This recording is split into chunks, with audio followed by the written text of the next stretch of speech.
Hi guys, welcome back to Over Easy Acres. We're down here in southern Idaho, zone 7A, kind of 7B, 7A.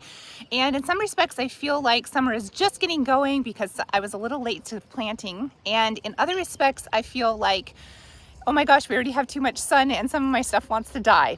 So today I'm going to talk to you about how to preserve your lettuce, how to get it to last a little bit longer in the garden, because we are staring at 101 degrees today. I think in this whole week is supposed to be hundreds, upper 90s. And so my lettuce is not going to be very happy, so I need to do some things about it. So come along and I'll show you what I have planned.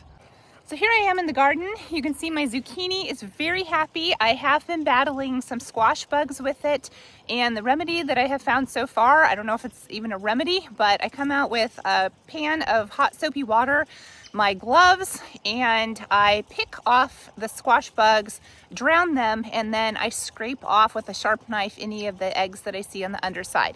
Fortunately, that has been helping, and it has cut back on the squash bugs. So if you're battling that and you have a better plan, please let me know, because it seems to be something that not even Google is answering me these days. The other thing, I do sprinkle diatomaceous earth on them. That's also helped with the earwigs, which are trying to take down my celery. But otherwise, it seems like we're getting, I don't know, about 4 to 6 zucchini a day off of these things. I don't know if you can tell how tall they are in relation to me, but they come up about to my waist. So they're really nice and big, and they're happy. They don't have a problem with the sun. My okra is loving the sun. My cauliflower over here, I don't know if it would be loving the sun, but it is not loving the aphids, and I just haven't kept up with them. It's kind of been pick or choose out here for me of what time I have to spend devoted to what things, and the aphids are something that I have spent a relatively low amount of time doing. Carrots, they're happy. Can you see them? Oop, there they are. Carrots are happy. My loofahs and cucumbers are, again, liking the heat. My onions, now that we've got the birds not pestering them, super happy. So I'd say everything is doing pretty well. These are some yellow squash. Now, I don't know, they were doing really well, and then all of a sudden 2 have decided to die on me. But anyway, oh, and then the other thing we have going here are my beets, and they're looking pretty happy, close to harvesting. But I'll show you my lettuce. It is right here. I'll show you up close because it's looking great. So here it is up close. We've been eating from it. I've just been harvesting the outer leaves. It still looks really nice. Nothing is trying to bolt yet, but I tell you, this week of high temperatures is going to send it bolting to the skies and trying to flower on me, and then it's pretty much done for. One of the things that I have learned for how to care for your lettuce and keep it happy longer is something that I was accidentally doing right. Don't you love it when you do something accidentally right? So when I pick the lettuce, because I don't care about the heads, like I don't want heads forming, I just like the loose lettuce leaves. When I pick it, and I'll show you here, I just pick the outer large leaves. So here's one plant that if it grew up, it would become a head, but I don't need it to do that. And as you can see, I've already picked some off. I pick off the large outer leaves like that. And then I can go put this on a sandwich or collect a lot of these and make a salad. But that actually is very helpful to the plant because it's telling the plant to continue to put the energy to the inside of the plant, those little baby leaves that are smaller than this. And then it's not trying to feed the outer leaves. Now the outer leaves are going to tell the plant, hey, we've matured, we're done, we're ready to go to seed, especially in these hot temperatures. So when you want to pick your lettuce, just pick the big outer leaves, and then that tells the plant, keep producing, keep maturing those inner ones, and it won't want to go to seed as fast. Go in here and pick these big leaves. And I'm just kind of going to go through my whole bush here.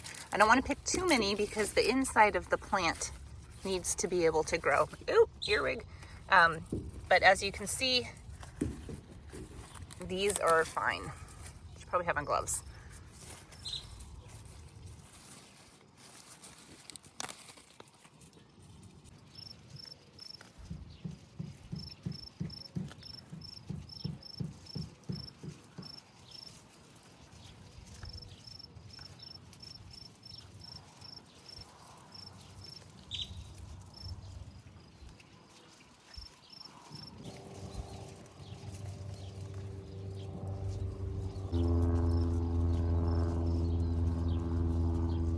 So I went through, I picked some of the outer leaves, not even most of them, and I already have a equivalent of over a head of lettuce, maybe a head and a half. So this will be delicious. I'm gonna go in, soak it in some cool water just to clean it up. There's a little bit of dirt in case there's any creepy crawlies still in here. And the nice thing is it's still cool, but I'll already have my dinner salad ready to go and just pull it out of the fridge. Now there's another way to signal your lettuce not to bolt so fast. So we water our garden every night from 9:30 to 10:30. It's just the sun has gone down. We're not going to burn any of the leaves. We give it a water of an hour, and it seems that it has been adequate. Everything seems to be pretty happy. Not sure about that one squash, but everything else in the garden really happy. It's just a sprinkler system hooked up to a hose on a timer. Very simple and very easy, but very effective. So the other thing though that you can do to help lower the temperature and to give lettuce a little boost is to water it twice a day. So water it early in the morning, water it again at night.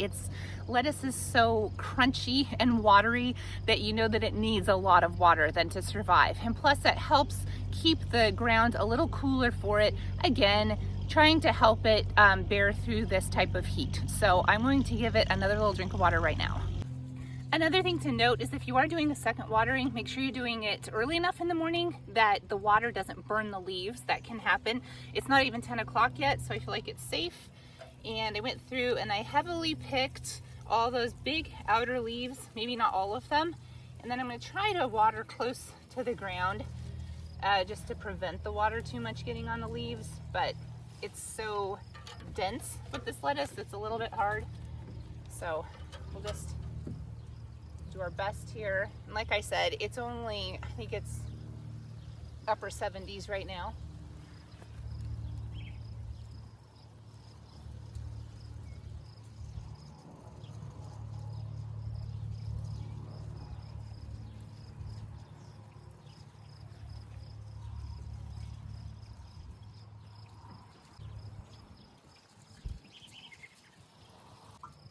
All right, give them a little drink, they'll be happy. Another way that I've heard, I think the third tip and trick for today that I've heard is that you can actually pick the plant, like uproot each lettuce plant and then plant it right back down again. And this kind of shocks the roots into thinking that it's a new planting. Now I haven't tried that. I sowed my lettuce seeds very close together, just knowing that I was only going to be picking the outer leaves. So that's not something that I have tried. I can't speak from experience to that one. If you have tried it and it has worked out, please let me know in the comments, because again, I love to learn and other people love to learn. So just let me know how to do that. But I will tell you something that I have tried in the past and it has worked for me, and it worked exceptionally well for my peas last year. It was the best harvest I ever had of those. So I'm going to set that up and then show you what I did. So last year I planted peas. I plant peas every year, but usually here it gets way too hot in July and they just don't produce anymore. It's just too hot for them. But last year I did use a Homesteader variety when we were still in our city house, and they did really well. And what I did was cover them. I actually just flat protected them from the sun. Just like if you were outside and someone throws up shade on you, even though it's the same air temperature, it suddenly feels so much cooler and your skin doesn't get that burning sensation to it. So it's the same thing with your plants. They may love the heat, they may even grow in the heat, or maybe they don't love the heat, but once you put a shade over them, it really cools them off. And so peas are something that actually prefer the cooler temperatures. They germinate nicely in the warmer temperatures, but they enjoy the cooler temperatures just like lettuce does. But if we can provide that shade for them, then they're happy a little bit longer. So what I'm going to do is set up a shade over them. It's not a hard process, it's just simple. You can even use just stuff that you have laying around your house, but I'll show you what I'm going to do. Oh, it's starting to get hot out here. Okay, so here we are by my peas. I did not plant many of them this year just because it was so late that I actually wasn't going to plant any peas at all. Ooh, that sun is bright. But then my daughter wanted to plant some and I was like, well, I mean, what does it matter? Let's just plant some.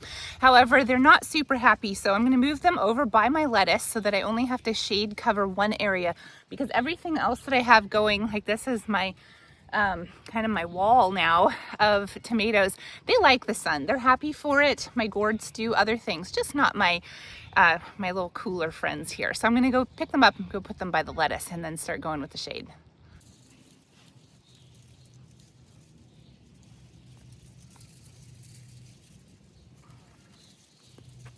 All right, we have everyone in one spot here, and the plan is to extend and put some T-posts right here and another one right here, and then shade over this area. Okay, so because of how the sun, we get the heat, which is right behind him, because right now the morning sun is not so hot, but the evening sun comes over there by the neighbors and that pile of rocks. So we have to play musical T-posts here a little bit.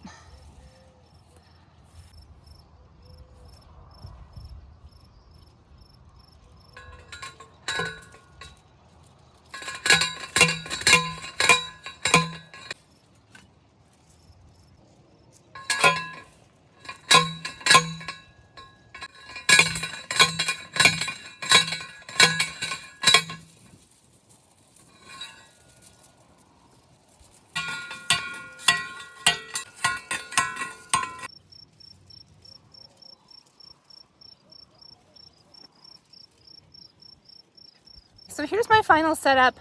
The stakes that we first put in were just a little bit too wide for the sheet that I had. I think this is a full, probably would have needed a king size. I like the fitted sheet option, even though it makes it a little bit smaller, because it automatically has those elastic corners. So when I need to just pop it off of the stakes, it's just easy, just up and down, because at night I'll take that off for when the sprinkler comes to water them.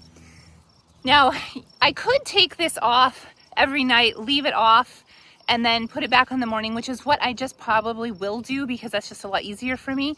Last year when I didn't have a sprinkler setup though, I just left it covered the whole rest of the season, and enough light went through it that the plants were super happy and I didn't have to fiddle with taking it on, taking it off. So if you're using this method, you just kind of have to think about, well, what works for you, and it's plenty fine just to leave it on. I had really good luck with that. You can also buy shade cover, but you can also go thrift an old sheet. So depending what is cheaper or what you might already have laying around in your house, I would just use that. But this worked really well for me, so I'm hoping that it works just as well this year. Fresh lettuce is so good. My kids won't even eat the store stuff. Even though I buy the organic and the freshest that I can find, it still has kind of that woody, tough taste to it. This, I mean, when they talk about butter lettuce, it is truly just melts in your mouth. It's so soft, it's so tender. We put it on all of our sandwiches. We eat it just as salad. I mean, I really could have planted more, but again, I felt like because I planted so late in the season, I didn't want to spend too much garden space on a crop that really doesn't like this high heat.